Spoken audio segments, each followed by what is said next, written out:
Assalamualaikum warahmatullahi wabarakatuh. Perkenalkan, nama saya Alwanda Hafiz, NPM 1911040253 dari kelas 6E.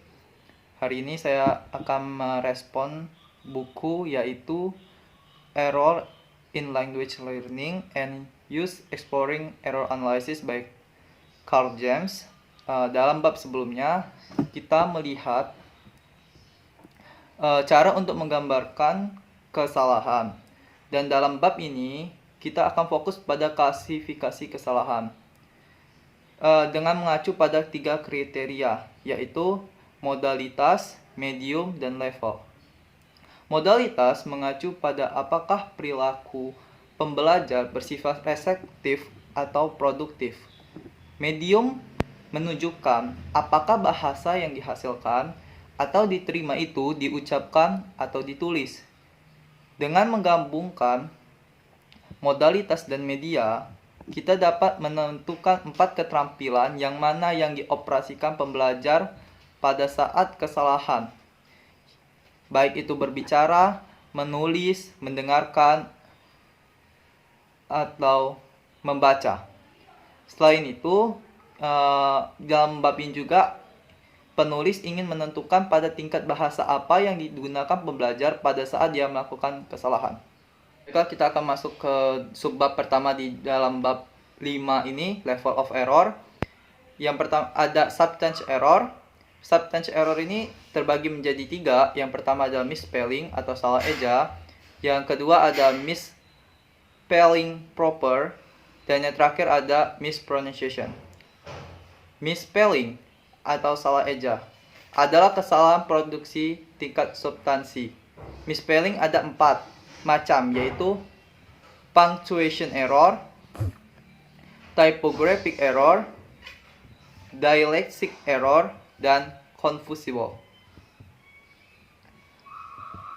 Punctuation error, kesalahan tanda baca, adalah kesalahan penggunaan tanda baca dalam tulisan seperti tanda koma, titik, tanda seru, dan lain-lain. Contohnya, shut up. Itu seharusnya memakai tanda seru, bukannya tanda titik.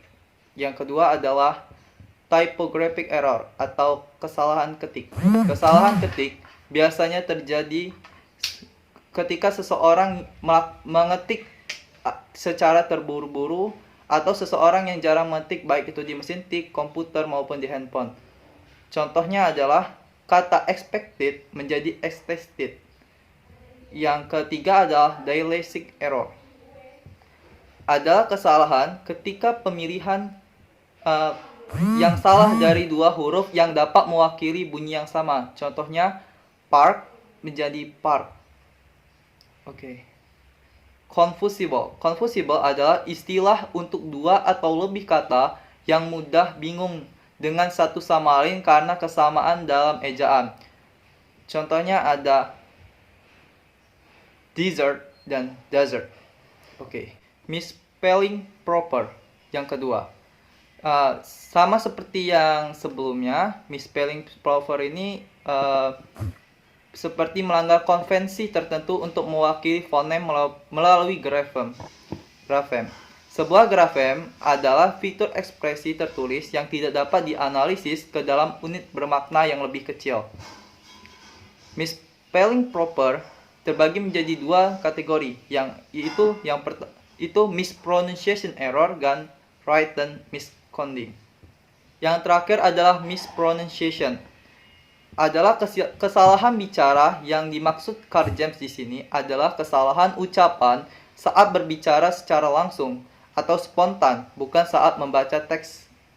Kesalahan pengucapan terdiri dari 3 kategori. Yang pertama adalah segmental.